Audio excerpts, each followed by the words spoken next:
भारत के पूर्व मुख्य न्यायाधीश CJI वाई चंद्रचूड़ के खिलाफ एक गंभीर शिकायत ने देश की न्यायिक और राजनीतिक गलियारों में हलचल मचा दी है। पटना उच्च न्यायालय के सेवानिवृत्त न्यायाधीश राकेश कुमार ने राष्ट्रपति द्रौपदी मुर्मू को पत्र लिखकर पूर्व CJI के खिलाफ CBI जांच की मांग की है।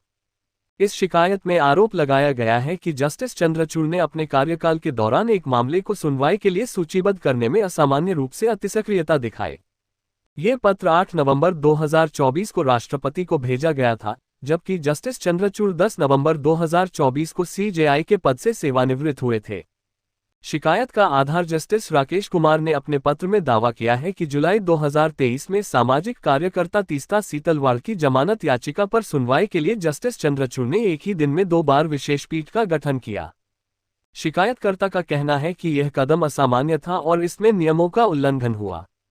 हालांकि जस्टिस कुमार ने स्पष्ट किया कि वे विशेष पीठ द्वारा दिए गए आदेश की वैधता पर सवाल नहीं उठा रहे हैं, बल्कि उनका मुद्दा केवल पीठ के गठन में दिखाई गई जल्दबाजी से संबंधित है। इस शिकायत को गंभीरता से लेते हुए राष्ट्रपति कार्यालय ने इसे कानून मंत्रालय को अग्रेषित किया, जहां से इसे उचित कार्रवाई के लिए आगे भेजा गया है। जस्टिस चंद्रचूड़ का कार्यकाल जस्टिस वाई चंद्रचूड़ ने 9 नवंबर 2022 को भारत के 50वें मुख्य न्यायाधीश के रूप में शपथ ली थी और 10 नवंबर 2024 को सेवानिवृत्त हुए। उनके 2 साल के कार्यकाल में कई ऐतिहासिक फैसले सुनाए गए, जिनमें अनुच्छेद 370 को निरस्त करना, राम जन्मभूमि मंदिर विवाद, चुनावी बॉन्ड की वैधता और बुलडोजर कार्रवाई के खिलाफ कड़ा रुख शामिल है।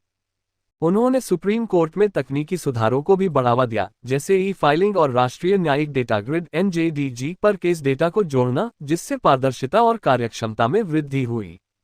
विवाद और आलोचना जस्टिस चंद्रचूड़ का कार्यकाल विवादों से भी घिरा रहा। उनके कुछ फैसलों, जैसे अयोध्या मामले में अनाम जज द्वारा फैसला लिखना और इलेक्टोरल बॉन्ड मामले में कार्रवाई में देरी की आलोचना हुई। इसके अलावा उनके निवास पर प्रधानमंत्री नरेंद्र मोदी के साथ गणेश पूजा में शामिल होने को लेकर भी सवाल उठे, जिसे कुछ लोगों ने न्यायिक स्वतंत्रता पर सवाल के रूप में देखा।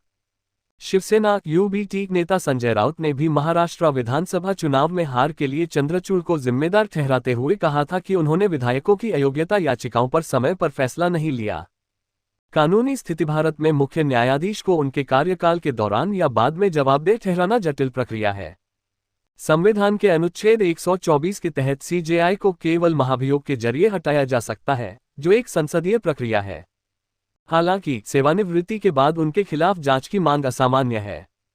कानून विशेषज्ञों का कहना है कि चीफ जस्टिस को मास्टर ऑफ रोस्टर के रूप में मामलों को सूचीबद्ध करने का विशेषाधिकार प्राप्त है, और इस तरह की शिकायत को साबित करना मुश्किल हो सकता है।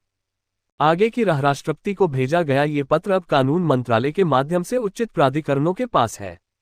यदि CBI जांच का आदेश दिया जाता है, तो ये भारतीय न्यायपालिका के इतिहास में एक अभूतपूर्व कदम होगा। जस्टिस चंद्रचूड़ ने अभी तक इस शिकायत पर कोई सार्वजनिक बयान नहीं दिया है। इस मामले पर नजर रखने वाले विश्लेषकों का कहना है कि यह शिकायत न्यायपालिका की स्वतंत्रता और जवाबदेही के बीच संतुलन को लेकर नई बहस छेड़ सकती है।